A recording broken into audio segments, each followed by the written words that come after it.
Lost Tapes is an interesting show, to say the least.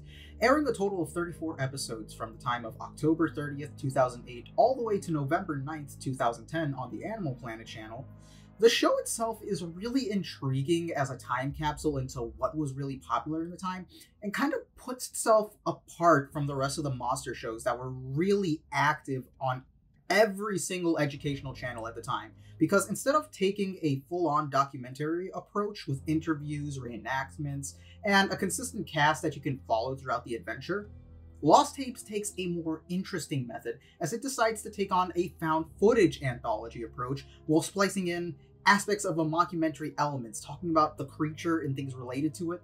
Even though I 100% get the feeling that those mockumentary sections were added in literally just so that way it could be called educational, because sometimes they just interrupt the flow of the show and pretty much set up nothing of value or interest. But you know what? If it gets us the show, I think I'm fine with it. And the thing about this show is that for the longest of times, that as literally as far back as I can remember, I've had this weird obsession with it.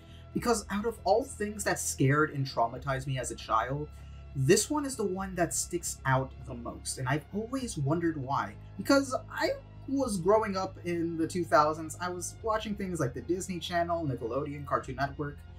But I also grew up with another trio of channels, the Discovery Channel, the History Channel, and Animal Planet.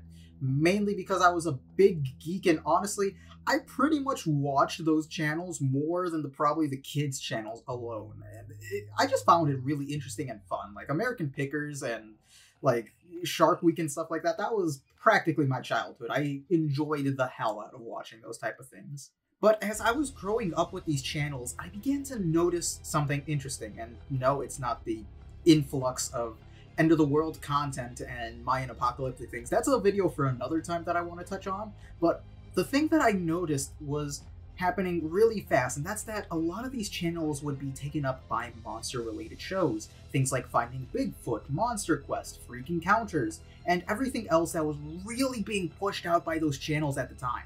And it was my love and watching of these channels that during one fateful night while I was at a party hanging out with the other kids and watching Animal Planet, I specifically forgot what we were watching. I think it was like Meerkat Manor or something like that.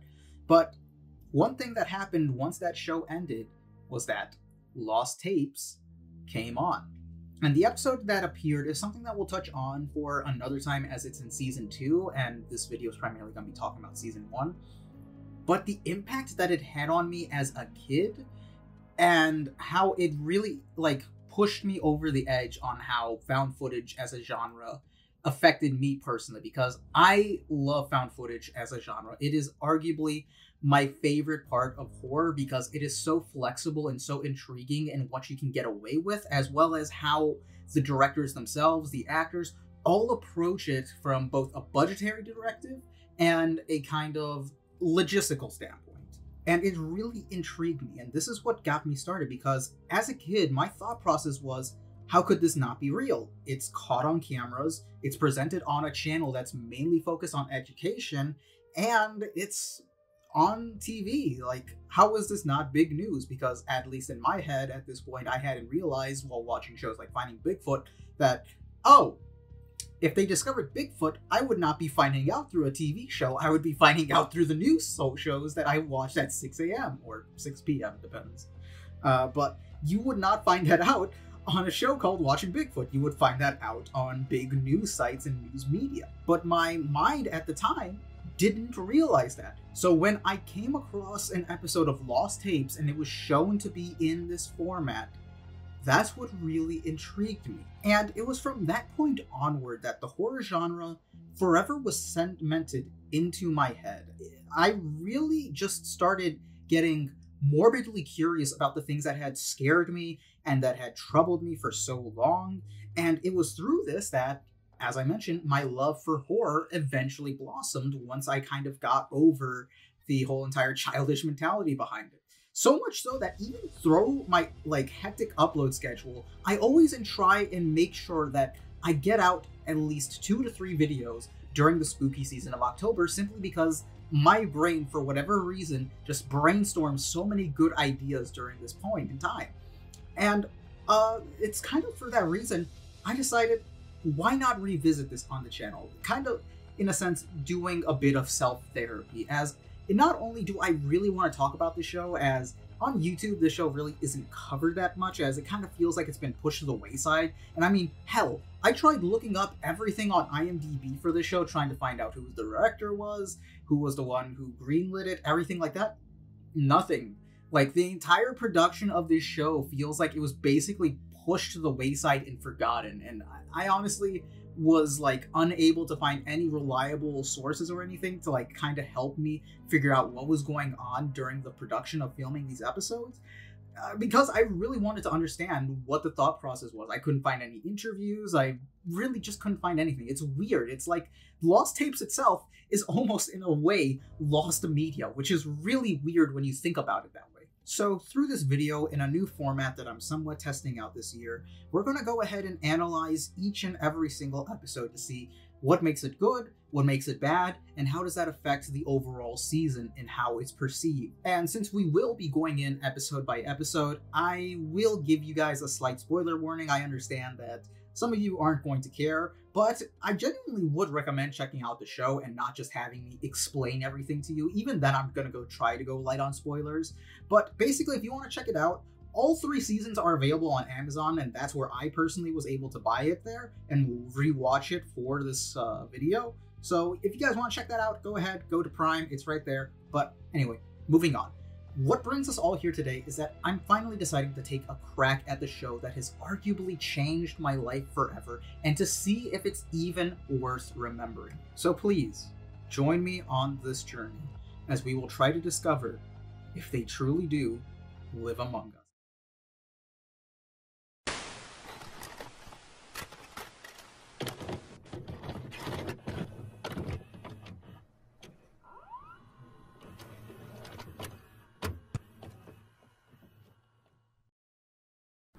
A Mexican family who gets more than they bargained for when a relative of theirs in the United States paid for a coyote to take them across the border. And what they'll find is that there are some things worse in the desert than dying of heat stroke.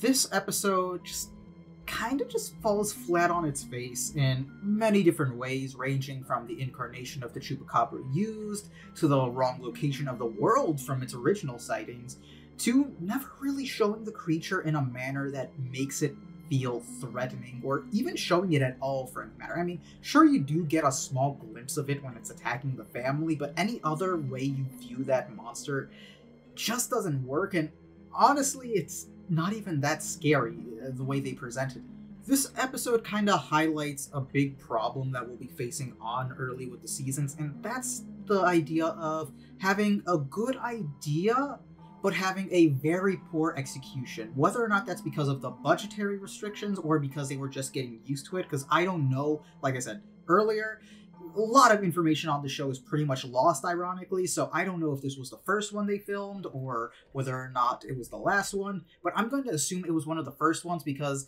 it just really feels like everyone who was directing this was just getting their footing into the door in terms of how they were going to tackle the show, because a lot of the things in here feel like rookie mistakes that really shouldn't have been done when doing found footage. Like, for example, one of the biggest cop-outs that a lot of found footage films do to kind of hide their budgetary restrictions, or in some cases their laziness, is use the idea of the camera going static for whatever goddamn reason. It could be supernatural, it could be because the camera got hit. Regardless, it's something that hides the budgetary restrictions. But in this episode, the chupacabra is never explicitly shown or told to be a supernatural being. Sure, you can make the assumption of that, but all the legends and the theories that go into what the chupacabra is never really mention it being a supernatural being. So when the camera starts fizzling out randomly like this, it's just really distracting and kind of takes away from the horror, because it's like,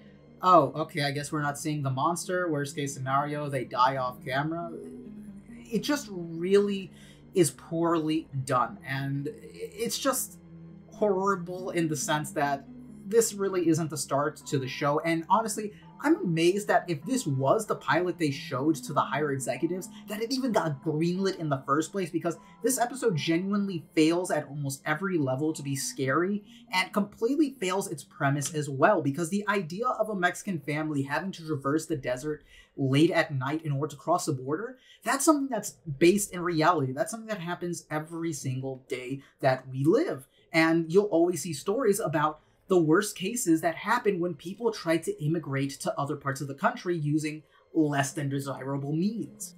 And the episode takes the horrors that this could have caused, for example, dehydration, hallucination, things like that. It could have gone into so many different places, but just doesn't, and it just feels very poorly executed for this reason, because as I was saying in the intro, the desert alone in itself is a really scary place to be lost in and having to traverse on your own, and it just feels like the episode never feeds into that horror and scariness. It really, like, imagine you are in these people's places. You think you are going to be going across the border illegally with this coyote, who, by the way, that's legitimately what they're called. They're called coyotes, and for the reason that is shown in the episode. They are often known to ditch people in the middle of the desert with little to no instruction about how to actually reach the border.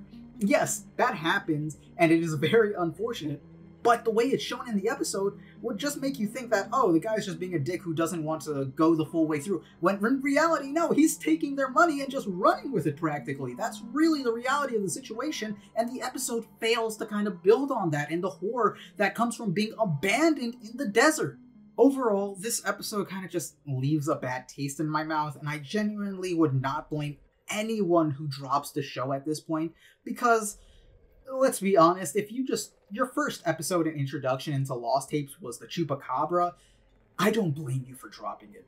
But surely this means that the next episode that released alongside of it, it's good, right? Right?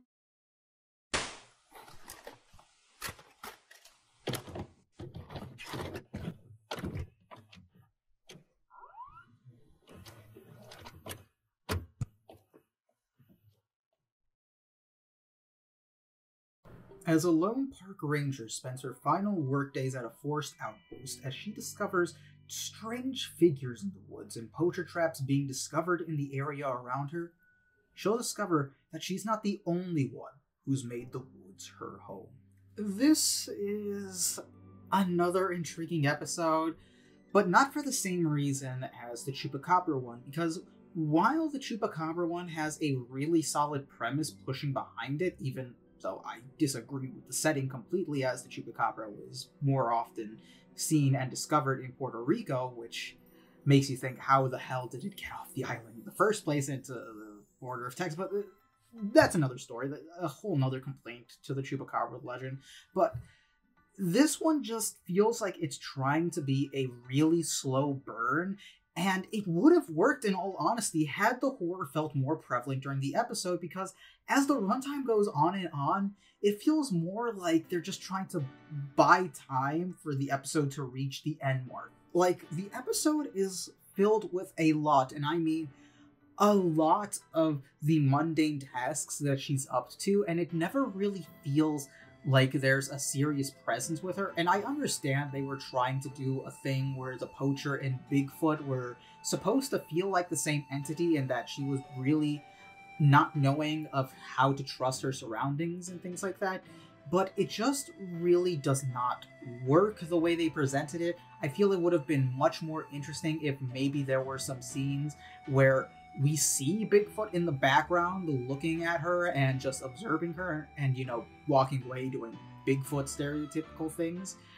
But instead, we're replaced with the idea of that there's a poacher and he ends up taking a lot of the main space, and a lot of the time it's just pretty much the poacher. It's never made ambiguous or unknown of whether or not the poacher is the one that's hunting her down. And when you finally get to the ending where it's like, Bigfoot fell in love with the woman and is protecting her from the poacher, it comes out of nowhere, because it's like, well, why is Bigfoot protecting this woman? It really makes no sense. Is he infatuated with her, even though arguably she has likely done nothing to interact with Bigfoot?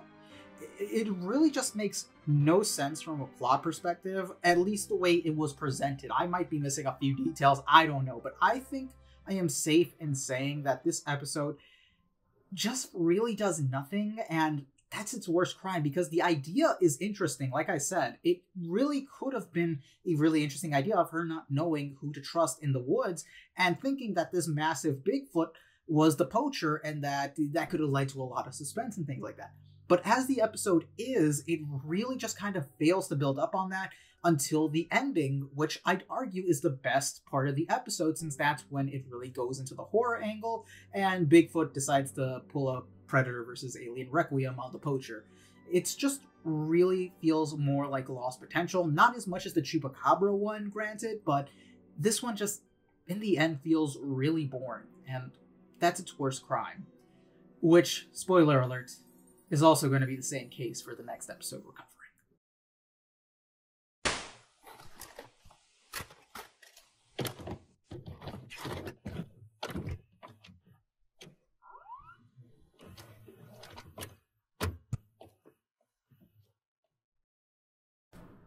When a journalist is finally on her way home from live streaming her journey across the ocean, she'll discover that there's something below the water that she'll wish she hadn't come across.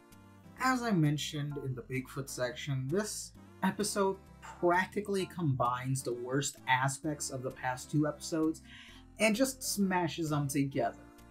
This episode's premise just falls apart on so many, and I mean so many different levels, mostly from the fact of suspension of disbelief is already insane, ranging from the high quality live stream to the Coast Guard not picking up at all, which is, by the way, nearly impossible because it is required by US maritime law that emergency services must be active 24/7, specifically because of the tragedy of the Titanic. And it just gets even worse, all the way down to the way the character just gets stuck in the water. It really feels like this episode falls flat down on its face in so many examples that are just poor writing, and like, is this the first script they went with? Because it genuinely boggles the mind of how this even got lit. Like, yes, the premise should be scary.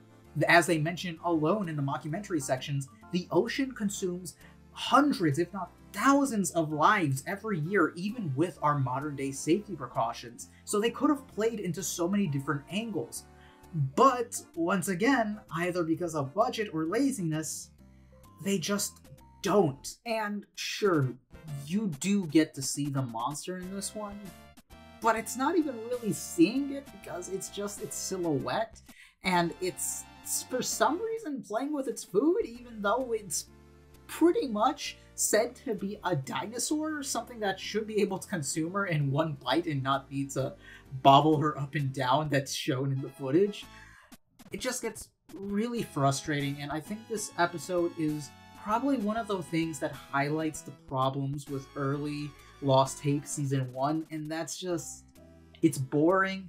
The suspension of disbelief you just have to take is really more than the audience should have to when it comes to situations and monsters like this. And at worst, it's just, like I said, boring. Which is also why I'm grateful from this point on. Pretty much every episode is an improvement. We have gotten past the worst of all the episodes, so let's see what lies in store next with the next episode.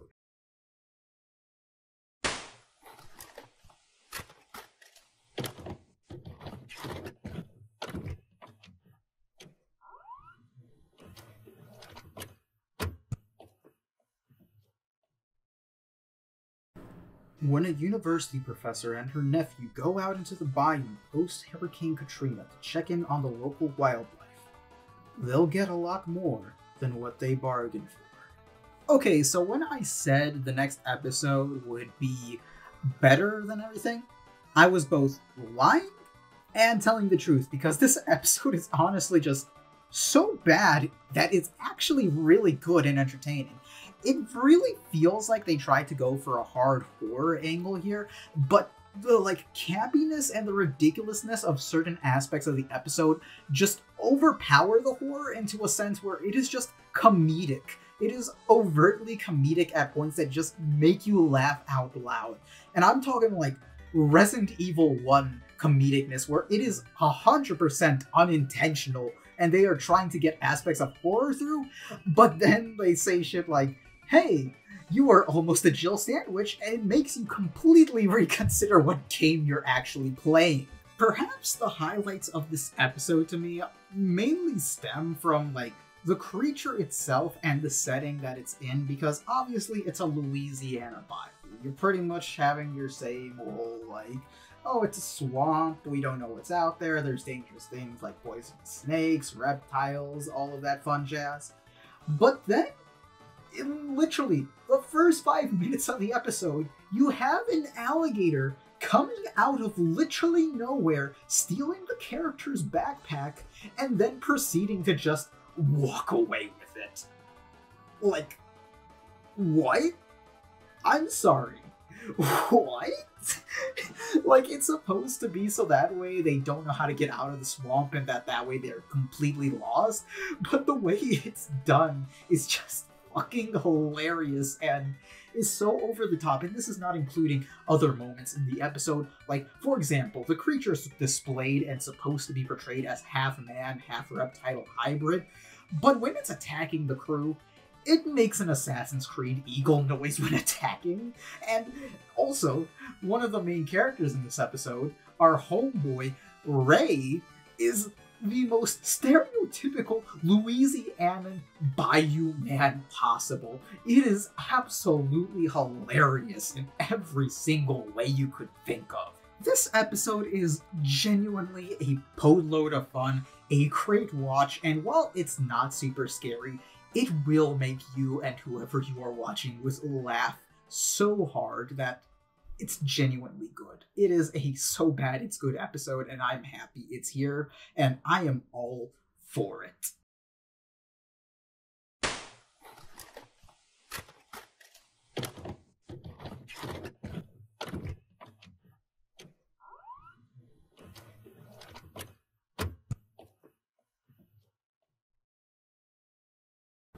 When school's finally out, a group of teenagers go to the local lake to party the night away.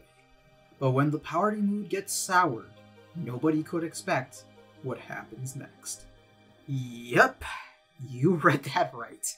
An octopus in Oklahoma. Which, funnily enough, is not something that's made up for the show. It is a real-life cryptid that some people claim exists due to the sudden rise of drownings in the lake in recent years. And yes, it was indeed met with the highest of skepticism due to the fact that, one, it's a goddamn freshwater octopus, and for those of you who do not know, there is no such thing as a freshwater octopus because they all live in saltwater, and there is no record of there being a freshwater octopus. It is, at this point, physically impossible for there to be a freshwater octopus because they will literally die the second you throw them in fresh water. And two, the lake that this takes place in is a man-made lake that is barely 65 years old. You would assume that, oh, maybe the octopus came in during an age and period in which the lake was, I don't know, saltwater and it adapted to it over time becoming freshwater? No, this is a man-made lake that is barely 65 years old. And for those of you who are curious, look into it yourself. The place that this episode takes place at is called the Lake Thunderbird, named after the American legend, obviously. But nonsensical ramblings about a goddamn freshwater octopus aside, the episode is actually a good execution of the idea, and the premise itself works. But there's just one gigantic, glaring issue. The fact that the cryptid the episode covers is a goddamn freshwater octopus. And look, I know we are talking about a show that covers creatures that in all likelihood aren't real and whose existence is very easily disputable, but with anyone who even understands a modicum of how aquatic wildlife functions, or even knows how basic octopuses work, knows that this episode is seriously stretching the concept. Like, don't get me wrong, The horror aspect of this would work so good if it were anything else. Hell, you could put the swamp creature of the previous episode into this episode and it would work perfectly. It would work so well. I mean, imagine if a swamp creature was the one hunting the bear, and instead of tentacles coming out of the water, you see a, like, fishman-esque, like, hand, like, creature from the Black Lagoon type of dude popping up at random intervals in the water and just attacking these people. It would be so much more interesting, it would be so much more engaging, but instead, the entire time of the episode, I am out here considering the fact that some people think that a freshwater octopus exists in this man-made lake. But octopus shenanigans aside, it's genuinely a really solid episode because everything ranging from it keeps you engaged throughout the episode, really making you wonder what's going to happen, what's going to lead up to the events of these people getting attacked by an octopus, because obviously it's an octopus, it has to be in water. It's not like the swamp creature where it could go on land. They have to stay in the water. How's this going to happen? And as the episode progresses, it goes to that conclusion naturally. And while yes, you could make a lot of arguments going like, oh, where are the phones? Where are the other people that are probably at this lake? I mean, it's the end of school, they can't be the only ones. But putting all that aside, genuinely, this is a really effective episode. It's just completely thrown away by the fact that it is a goddamn octopus. And if you can somehow stretch your imagination that far, I'll say you'll have a fun time with this one.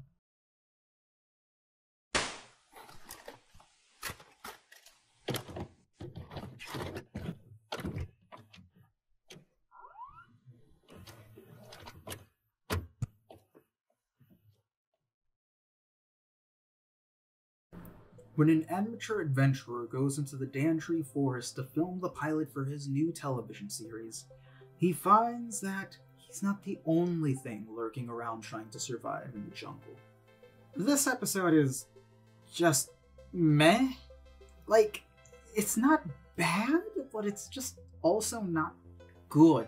This episode literally would not have changed at all if it were any other cryptid, and with the way it was written, this guy would have died anywhere in the jungle from the idiotic choices that he makes throughout the episode that would have made anybody who knows anything about survival in the jungle just angry. And yes, I realize it's supposed to be that he's an amateur adventurer. I understand that.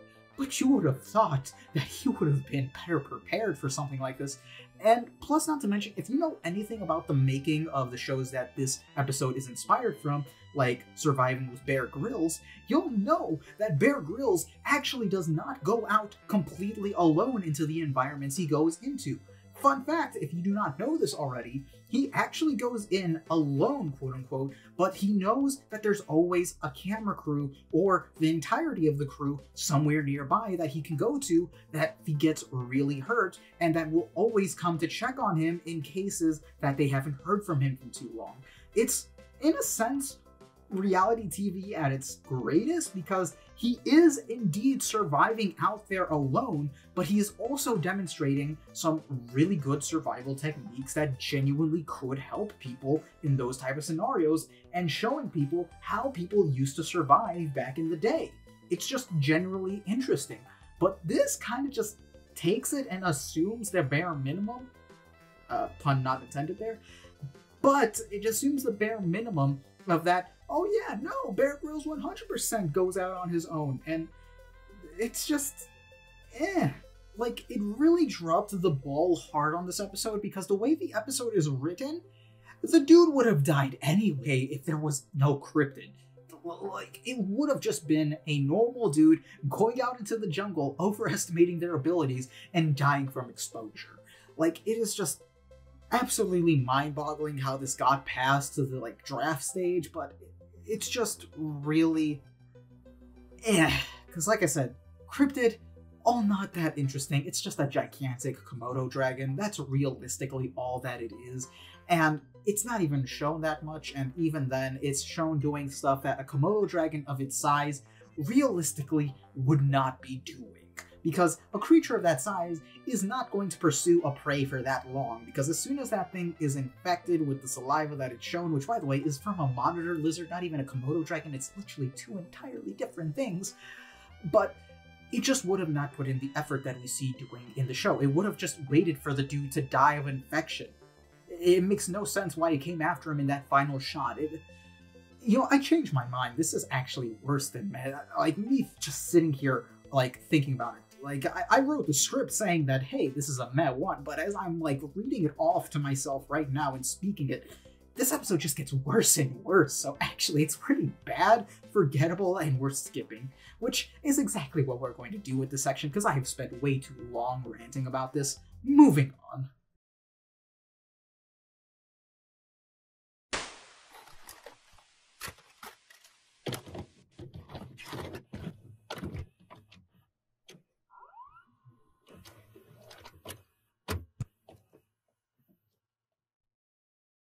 Three days away from retirement, a United States Marine Corps sergeant must guide his squad down a cave system to take out a suspected Al-Qaeda signal jammer. When they venture down into the earth, they'll find that nothing they learned in boot camp could have prepared them for what they found.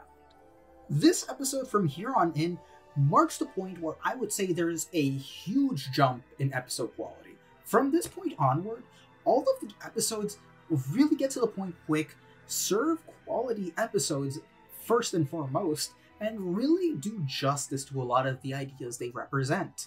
And it all starts here, because the episode shows not only a really, and I mean really excellent scenario for the cryptid and the reasoning why these people are encountering the cryptid, but it also is pretty much like a almost prequel in a sense to House of Ashes the game. Not a prequel, but you can clearly tell the concept is good enough to the point where a video game utilized it later on. It is genuinely a really good way to go when it comes to this concept of cave demons, because it is set in reality, it's set with characters we can already sympathize with, and it's set in a foreign land. All things that are just really a good mixture of going into the unknown, because this is a real situation that people had to go through and have been going through, whether or not it was in Vietnam, whether it was in Korea, whether it was in Germany. These are scenarios where people always have to put themselves in, where they are going in and trying to explore unknown areas to them. And this just highlights the peak of that, where we put in a cryptid into this type of environment. And like I said, comparisons to the game House of Ashes can easily be made because it is practically the exact same premise, and the game House of Ashes does this concept millions, if not light years better, which granted, they had a bigger budget likely, as well as 8 hours to tell their story, but you know what, you guys know what I mean. This concept alone is really good, and it fulfills itself, because as soon as the cave demons become a very, very physical threat in this type of scenario, you really feel it. It is really a genuine threat that is felt throughout the rest of the scenario, which gets even more heightened when you then see the map show more cave demons. So you're not dealing with just one singular cryptid, you're dealing with multiple, which heightens the tension even more, especially in a scenario where they cannot see them. You have to remember, they are underground, their comms are cut off, they have no night vision. This is absolutely horrifying, and anyone who has seen any pictures of a cave or even mined in Minecraft knows how scary it can be to explore unexplored spaces underground with little to no knowledge of what lies ahead. However, this does not mean the episode is not without faults, as I do have a few complaints with it.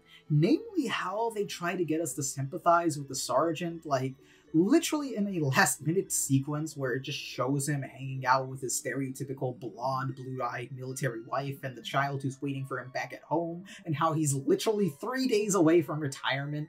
And it just kind of feels like it was kind of just put there so that way you could go oh no, we want him to survive so he can go be with his kids and wife, and it just really, really feels cheap that way.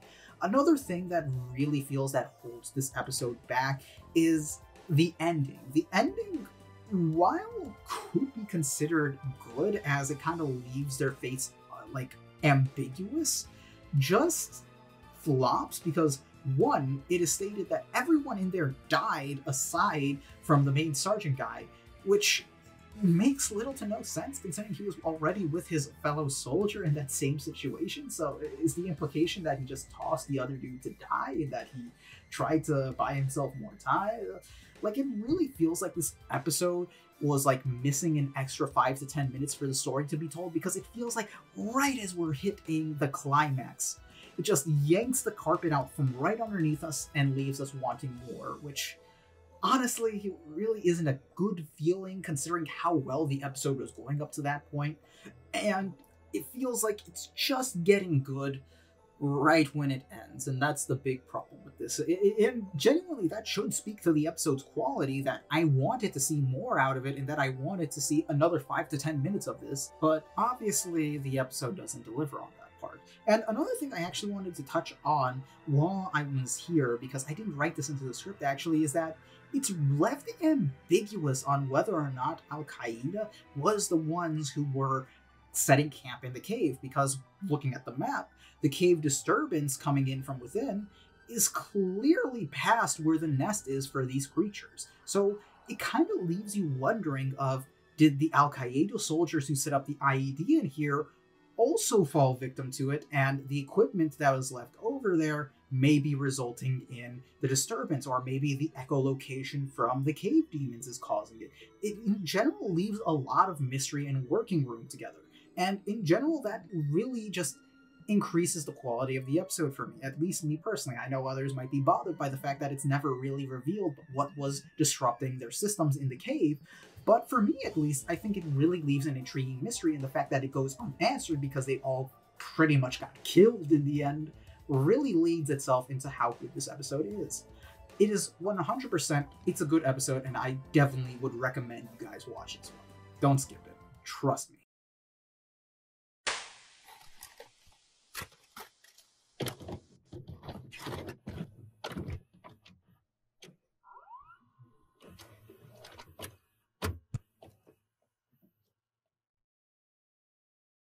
When a duo of paranormal investigators are called to Fairview, California to investigate a creature that has reportedly been harassing individuals of the town, they'll find that their investigation will uncover something that they could have never predicted. So, the title of this episode is super misleading, as it's not really what comes to your head when you hear Death Raptor. This episode is actually about the titular Owlman from English legend. It's very weird. I get the feeling the only reason it was titled Death Raptor was because they didn't really want to face any legal repercussions from the superheroes and supervillains named Owlman, because there is surprisingly a decent amount of them, and they probably didn't want to jump through all that legal hoops. I assume that's the reason why it's called Death Raptor, because otherwise it makes no sense. But what does make a lot of sense is how good this episode actually is and how well paced the story is, because it really feels like the writers had more to work with on the lore of Owlman here, as they've really crafted a really tight-knit story that keeps you engaged throughout the entire episode, always wondering what's about to be around the next corner. And it really just also leaves clues as to what the Owlman is, as it's deemed pretty much to be a supernatural entity that is pretty much tracking down and kidnapping these girls to probably consume them. And it's in terms of the Owlman's lore flexibility that they're able to not only craft an interesting story, but the characters that are in it are actually really believable and likable for the most part. You actually somewhat care for these characters, even probably big by Lost Tape standards, to be honest, but you care for them to an extent. And I have to feel and say that that's really down to the writing and the way the characters are portrayed and the little tidbits of lore that are scattered throughout the video. And this flexibility with the Owlman also comes into play with how he's actually shown and how his presence is felt throughout the episode.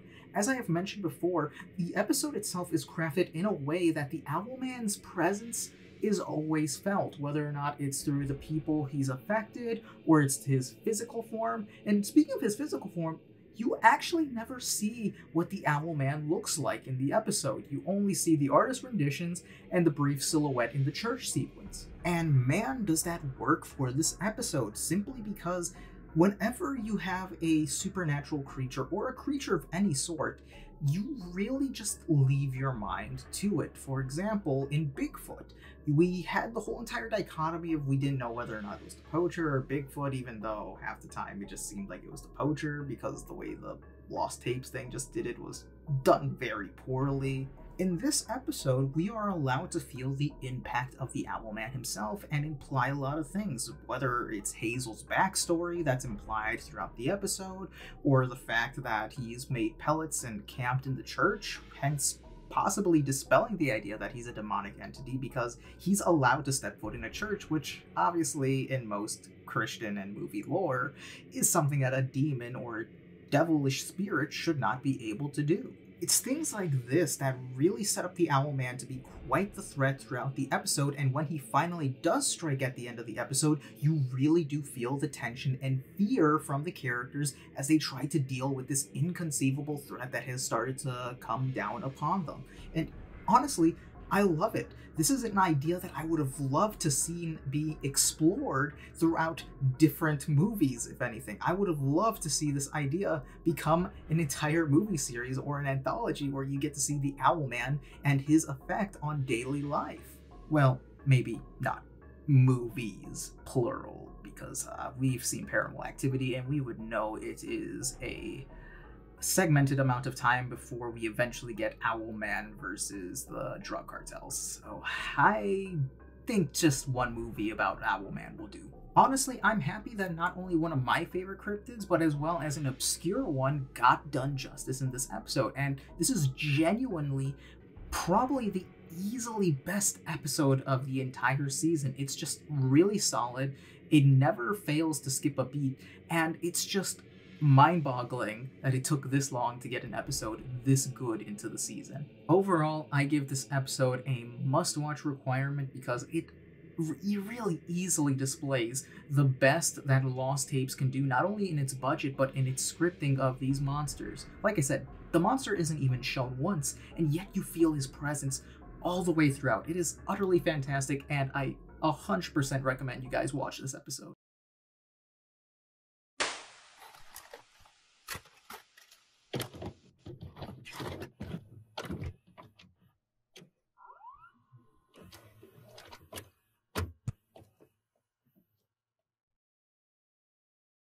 When two news reporters infiltrate a warehouse to search for evidence that the owner is behind illegal black market animal trading, they'll discover that they aren't the only living things in the warehouse. This is an episode that feels like it would, by its concept alone, would fall flat on its face like Devil Dragon or Chupacabra, but surprisingly, the concept of the episode is handled really well, despite how unrealistic and ridiculous the idea of a gigantic anaconda is. This episode isn't perfect or as great as Death Raptor, however, there are a few elements where the episode just shines and isn't really lacking. It's genuinely a decent episode in the series. However, it really is allowed to shine as bright as it should because the concept is unrealistic and ridiculous, as I've already said, and the writing of the episode really isn't there to help push this episode into the same ideas of Death Raptor. For example, there are a few points in the episode that just completely take you out of it and make you wonder, why didn't this go through an extra draft or two? For example, the security guard not escorting them out, or how nobody can hear this gigantic snake that shouldn't even be able to move around, or how in the end of the episode the camera clearly was set up in a way that it could have seen the gigantic fucking snake attack the black market dude. It's a lot of things that kind of just come together to drag the episode down, because otherwise this genuinely would have been a great episode. I genuinely had a good time watching it, and it was a great execution of the concept, as ridiculous as it is. And it's kind of unfortunate to see that this execution kind of flopped on its face because the script kind of failed to support it in many different ways. Overall, a good episode, but it does have its slight issues and problems, but once you get past them, you'll find yourself having a good time.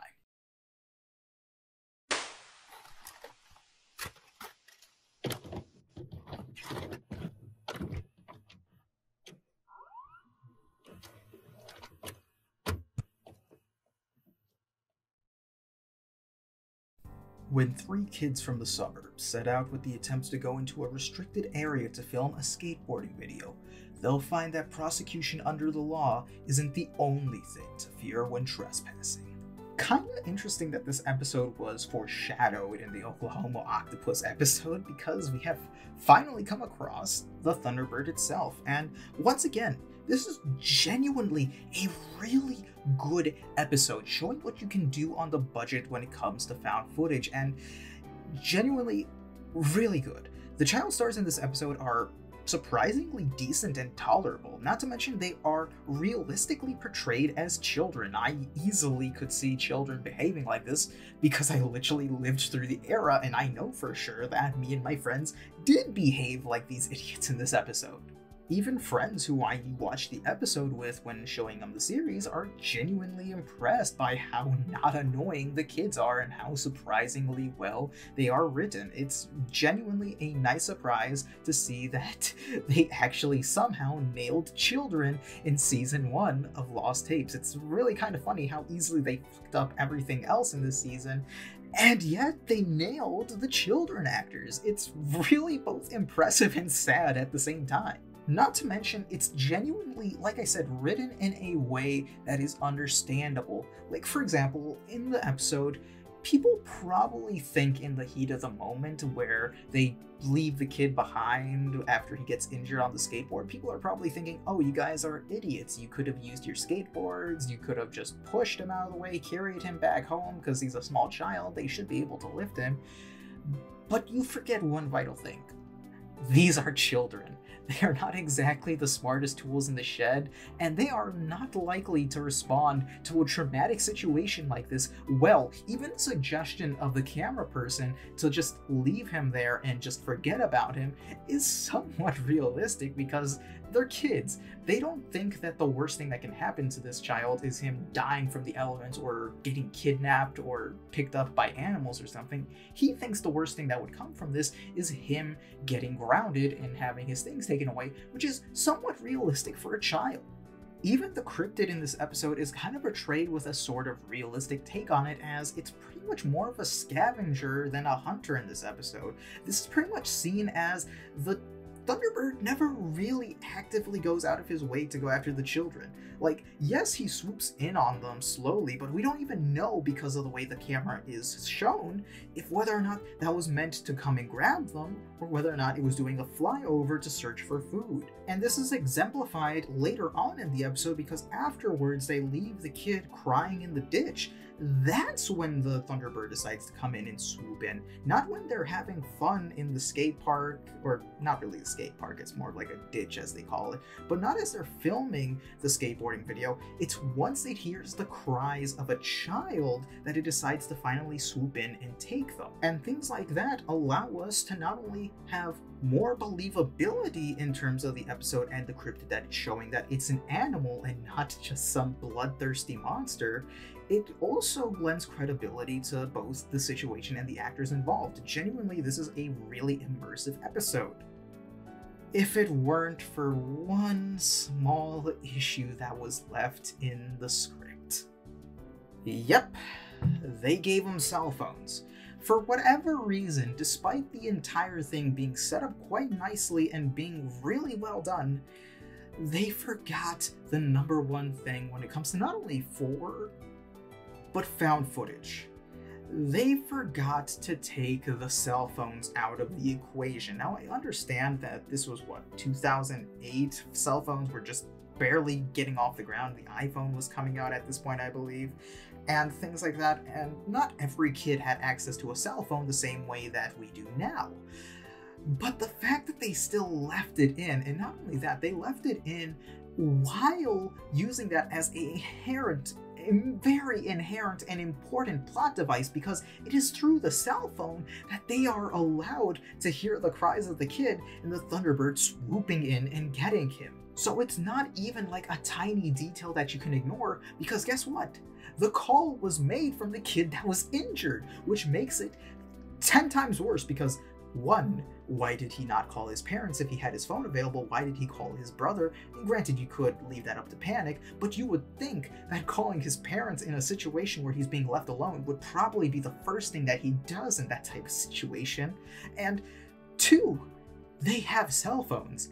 They easily could call 911, they could call a friend maybe to bring the wagon that they were trying to do with, they could easily call their parents in the worst case scenario. I know they were trying to avoid that, but genuinely the introduction of cell phones into this episode, the way it was done, is just very, very poorly done, and in my opinion, kind of, once you notice it, tanks the rest of the quality of the episode.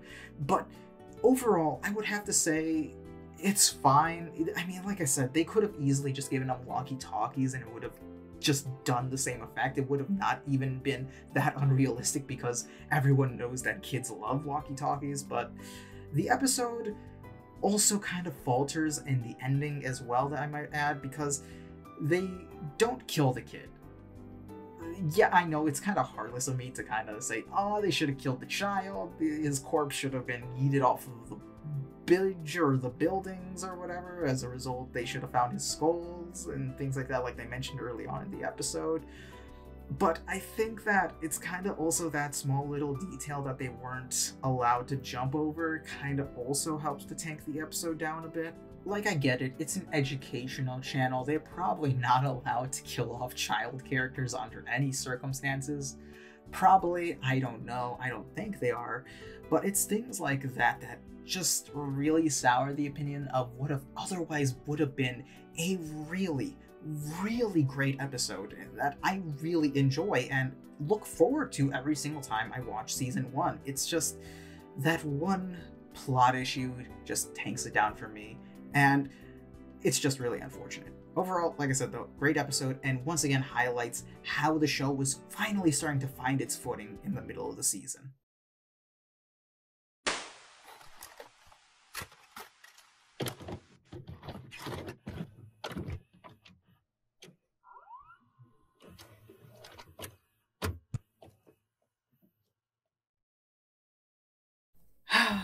I'm not even gonna bother with the cool intro because I find it funny how I was just saying that they finally got their footing and that the episodes were finally becoming good, and then Skinwalker happens.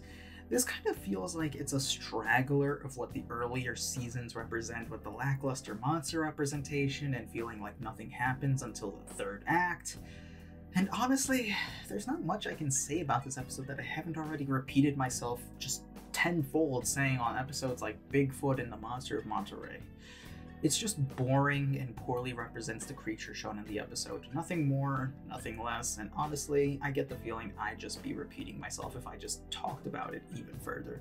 This one's easily skippable. You can have maybe some fun with it because honestly it is the better of the Bigfoots and Monster of Monterey episodes, but it's just something that unless you really want to see how they represent the Skinwalker, it's not worth it. And I get the feeling, even though I don't have the biggest understanding of Native American myths, probably also misrepresents the Skinwalker on that front, considering how badly Hollywood has butchered things like the Wendigo. So, like I said, skippable unless you're interested.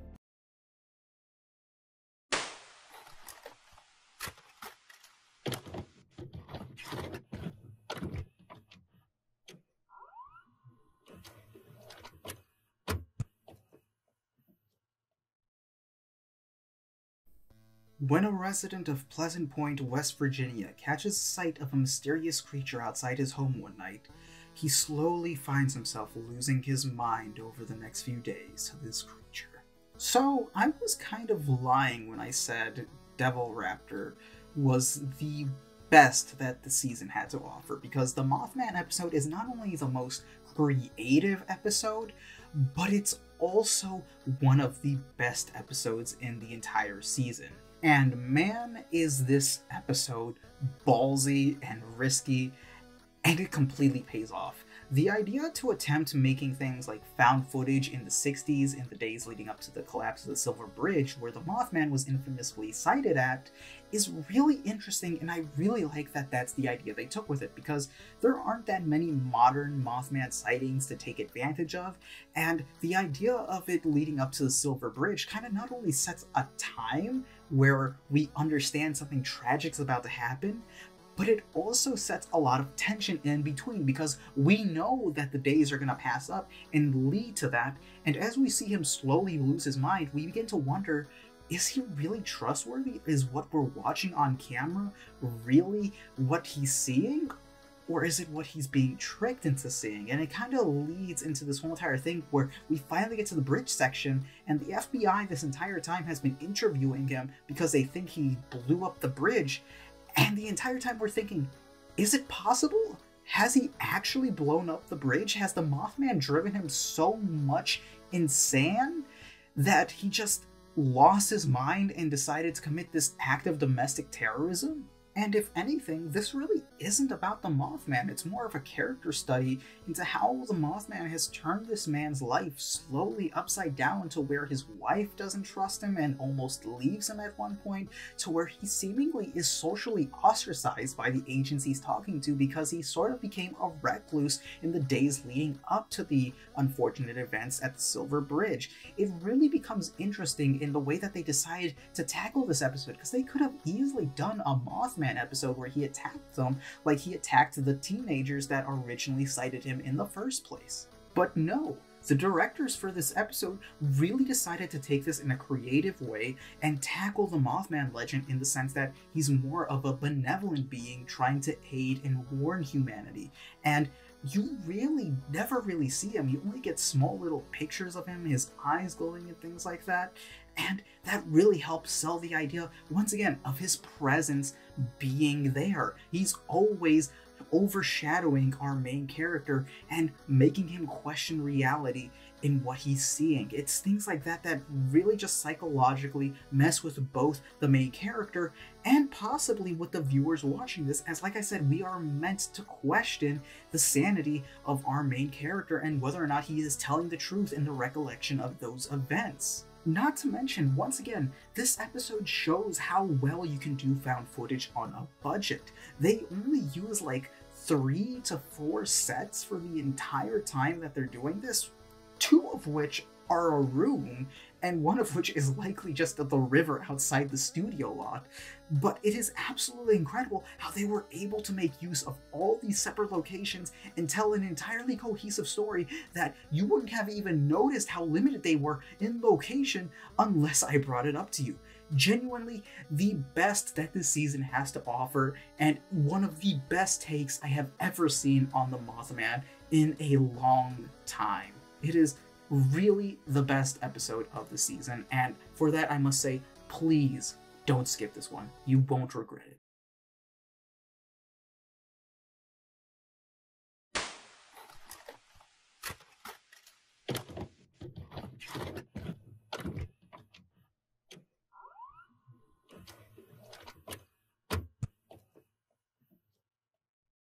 When 2 dirt bikers find themselves stranded and lost in the middle of the Gobi Desert, they'll quickly discover that the harsh weather isn't the only thing to worry about. Deathworm is kind of a weird episode, and I mean weird in a good way, because out of all the episodes in the season, this one is probably the most meh? Like, I know I said that about an earlier episode as this analysis, but genuinely, it feels like it leans more on the good side, but it's just kind of forgettable. Like, it's kind of just there. Like, the concept, honestly, is really well executed and utilizes every single one of the creature's abilities in ways that are just naturally shown off throughout the episode, and things that just make practical sense for this type of creature to do. Not to mention, because of the fact that this is an underground creature that attacks from the sand, they don't really have to show it at all, really. Because, like I said, this is a creature that mainly just goes underground, does a little fuckery, and then proceeds to go up and attack and probably drag its prey down into the sands with it. they genuinely didn't have to show anything, and the idea that all we get to see of these creatures is little mounds of sand moving really is an effective way to show that the monster is hunting them, as we see towards the end of the episode. But once again, this type of episode falters because while it is pretty much set in an isolated location, it's not during an isolated event because, as I mentioned in the intro, these are two racers or dirt bikers that are currently doing a race. And while I understand these things go on for miles and miles and that people likely get lost all the time, it is to my understanding that there are systems in place to prevent this type of situation from happening exactly as it's shown. For example, there's constantly checkpoints where they're allowed to check up on the racers and see who's passed and who hasn't, as well as oftentimes there are helicopters that spectate the racers in order to ensure that everyone is, accounted for and kept track of. And it's also weird that this is the one time where cell phones or radios would have been really useful, and neither character happens to carry them. It's just kind of things like that that just kind of dumb down this episode down for me, which kind of sucks because, like I said, it is a fantastic representation of the creature, and all of the abilities shown in the mockumentary sections are really put to good use. But because of the faltering of the script and the settings, it just falls flat on its face sometimes, which kind of sucks because, like I said, genuinely a good episode, but it's just dragged down a lot by its baggage, which is why I kind of rank it as meh. But if this cryptid is just a showing of what our season finale is going to do, I hope you guys are ready for what the next episode holds in store for us. Let's see if the season finale is good enough to satisfy and end off.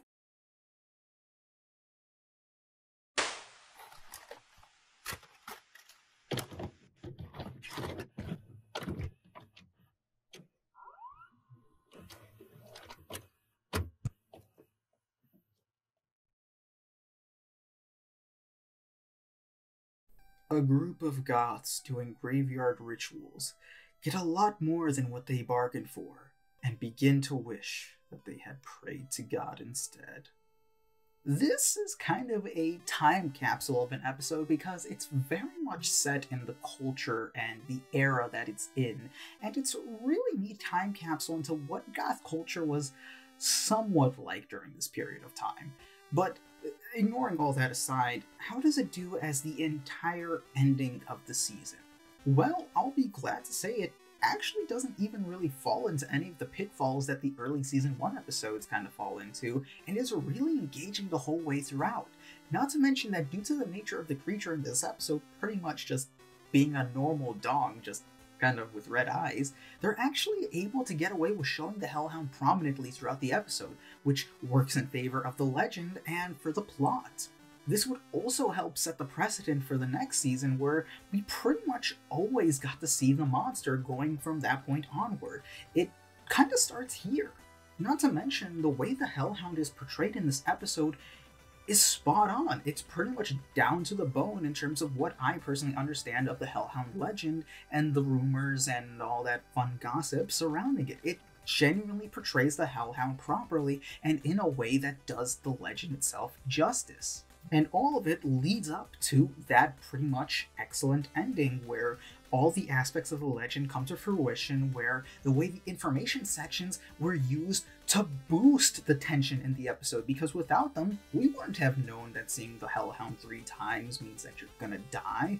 All we would have thought is, oh, this Hellhound's doing nothing? He's not really all that scary. No, there's tension in the fact that every single time our characters look at the Hellhound, they are one step closer to death, and this is constantly portrayed as they are running away from it, as one of the girls almost impales herself on a broken glass bottle in the cemetery. And it's those kind of things that allow for the tension to just keep building and building until the car crash happens, and boom, all that tension is relieved and given away in a satisfactory ending. Well, not entirely a satisfactory ending. This is because all of the praises I give this episode aren't enough to kind of save it from the confusion of the ending and what it implies. Because, like I said, up until the literal last 5 seconds of the ending, it all works perfectly. It is genuinely good build-up, good characterization of the legend, until the literal final seconds. Yeah, that happens, and it pretty much just completely throws out the window and makes you question everything about why the Hellhound came to attack the group in general. The episode, at first, would like for you to believe it starts attacking them simply because they wandered into its territory and is intruding on it. But the ending of the episode implies otherwise, as it seems that our main character is tied to it, and this would be a completely fine twist ending. Don't get me wrong, it would be great if the writing were there throughout the episode to back it up. Because otherwise, there are just way too many questions that are left unexplained by this ending, and too many things that you have to think about and imply on your own, most of which just end up making the plot sloppier. Like, for example, if she is aware that the Hellhound's presence follows her wherever she goes, or maybe it only appears in certain locations, why would she willingly agree to go with friends that she basically just made to its territory and what is considered to be its home? Also, why would she just risk the lives of these friends by not telling them about it throughout the episode? The whole don't look at it 3 times rule, as she does with her male friend in the episode, which, by the way, is the only indication that she has any, like, idea or modicum of what's going on. And also, how there's no trace of her anywhere afterwards. And if the implication in that is that she's complicit in the Hellhound shenanigans, it's not made clear enough or done well, because it's pretty much leading up to the idea, because she sounds remorseful in the ending. She sounds like she really regrets the fact that she wasn't able to, like, save them. Like an, aw shit, here we go again, I've done fucked up. The Hellhound has come along and completely fucked up my chance to make new friends kind of shtick. And if she was doing it out of malice, that also makes no sense, because, like I said, it's never hinted at. She actively actually tries to save her friends throughout the episode. It just makes little to no sense, and I just feel like there's so many plot details that were just left out that were probably really necessary to understand this twist, but it's never shown or hinted at in any sort of meaningful way.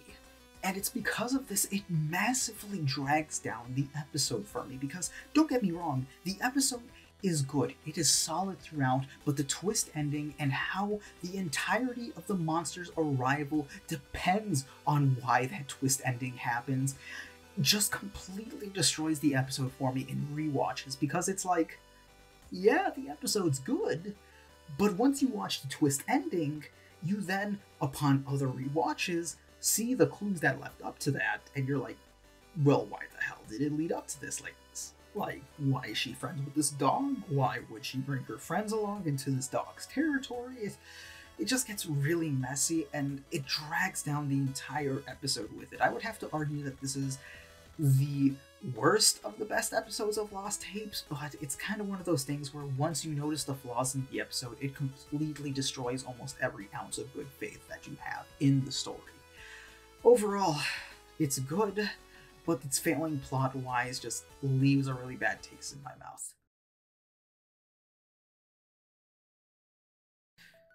Lost Tapes Season 1 is a bag of mixed goodies, to say the least. Literally half of the episodes are really fun to watch and really engaging, or are boring in execution and really forgettable and sluggish to go through on rewatches. You can really tell that they really didn't know what they were doing with in terms of certain episodes, and honestly, I get the feeling you can also tell the film order in which some episodes were written and made, because sure, throughout the season you notice that episodes slowly but surely get better, but the spike in quality is just so enormous that it becomes very clear that there is literally a splitting point between the season when there are the good episodes and there are the bad episodes. But as the show finally started to gain its footing in the later half, you could really tell that the team behind it was starting to put a lot more thought, effort, and passion into what they were doing, and because of that effort,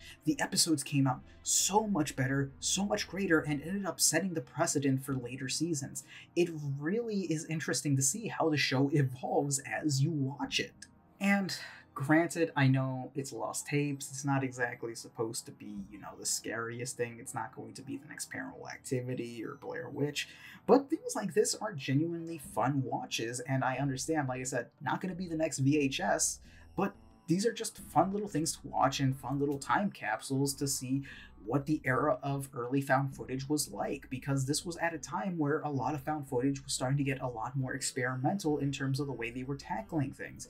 This was during the time where things like Cloverfield was in production, Paranormal Activity was slowly starting to get its wheels going, and things like that really get to show what the found footage genre was like I said, early on in its life cycle before we all got tired of it. Well, before the general public got tired of it anyway. I never got tired of it. I still love found footage movies to these days. But you can really tell how passionate the creators were and how they were actually trying to rectify a lot of the mistakes they made in the earlier seasons, because they literally redid the Bigfoot episode in a later season named Southern Sasquatch. And spoiler alert, like I said, I will get there eventually on this channel. And the Southern Sasquatch episode is really good and knocks out almost every single episode that was made this season, and really goes to show that with enough time, this team was able to really create some creative ideas and just embrace the horror aspects and, at the same time, the goofiness of these episodes. But like I said, later seasons, entirely different video. We will get to those. And while this season is probably the worst that the show has to offer, it definitely is at least worth watching fully all the way through at least once, because a lot of the things that they try to do and like the evolution of the way that they make the episodes that you see throughout the watching period is really interesting, and I think is worth at least a full first watch. Like, you're not going to appreciate episodes like Mothman and Death Raptor if you don't slug through episodes like Bigfoot and Monster of Monterey Ray. I think that's how you say it. I probably messed it up. I'm recording this at 4 a.m. Can you tell? Watching season 1 kind of carries with it the same philosophy as movie critics watching bad movies in order to get an idea of what makes the good good and what makes the bad bad. You really start to appreciate good filmmaking once you actually suffer through what bad filmmaking is like. That's why I kind of do like looking through a lot of bad schlock in horror movies, especially found footage, because it really makes you appreciate the differences between that and the higher up stuff. And honestly, even the best the season has to offer still holds up in the modern day, and I think on first watch, for those who aren't ready or aren't used to the horror genre, will still get a spook out of them. And for that reason, 100% it's a recommendation from me, because it is really sure to entertain and is honestly worth slugging through all the bad episodes to get to the good ones. But not only that, but once you get past all the good ones, it gets even better from there, because you go into season 2 and everything just progressively just gets so good, and I cannot wait to cover season 2 eventually. But oh my god, the jumping quality from seasons is absolutely amazing, and like I said, it is for those reasons that I just absolutely recommend this tiny little piece from my childhood, as well as the childhood of a lot of others. And like I said, if you're looking for the next VHS, Paranormal Activity, Blair Witch, you might be disappointed. But if you're just looking for a fun time and creative ideas done in the found footage genre, this is definitely a must-watch for you. And I genuinely would recommend you go check it out. Like I said, it's on Amazon, all 3 seasons. You can just marathon them there. I think it's $20 per season, and it is absolutely worth the $20 in my personal opinion. So go check it out. Thank you guys for watching, and I'll see you in the next one, where maybe you'll see me busting some ghosts. Hey, it's post-editing Sonic here, once again back for the outro of the video. And holy shit, did this take longer than expected. Like, genuinely, this was supposed to be the short video. This video was intended to only be like 20 minutes or 30 minutes at max. I genuinely did not anticipate that I recorded enough like audio and my thoughts on each individual episode for it to reach this point. So it's honestly pretty incredible that it even got this far, because the next script I have lined up and I still have to read off is 27 pages, and I still have to like record the live action segments for it. So I don't even know how that's going to get out in time. It's probably not. It's probably going to be the November video at this point, but this is probably going to be the Halloween special, which honestly, even though I wanted to release, because the original plan, guys, was I was going to try to do what I did the last time, where I was going to do a release weekly, but then the next video got delayed for various reasons, mostly me just having new ideas constantly and just pushing them out there, and eventually that video just got super bloated, and I was like, okay, you know what, this is going to be the first one we're going to be putting out, and then I had to wait for my paycheck in order to actually buy and record the footage for the video, and got that done, got the audio done, and now it is pretty much the middle of October by the time that I am recording all of this, and yeah, I barely am going to have enough time, because I'm also going to be out of town for at least a week as of me recording this outro, so I'm probably not going to get that initial video out on time. In fact, I'm probably going to cut it in half specifically just so that way I can maybe have something to give to you guys on time. So that's just something I'm going to have to do. But in general, I really enjoyed making this, and I definitely will be making a part 2 to it, because Jesus Christ, it turns out I had a lot of thoughts on Season 1, and if this is the amount of time it took me to cover Season 1, imagine how much time it's going to take me to cover like Season 2 and Season 3, which are longer and are much better than this season. So it's pretty insane, but hey, if you guys do want to see me cover Season 2, be sure to make that clear in the comments, like, comment, and subscribe, and I will see you guys in the next video. Thank you guys for watching, and be sure to follow me next time.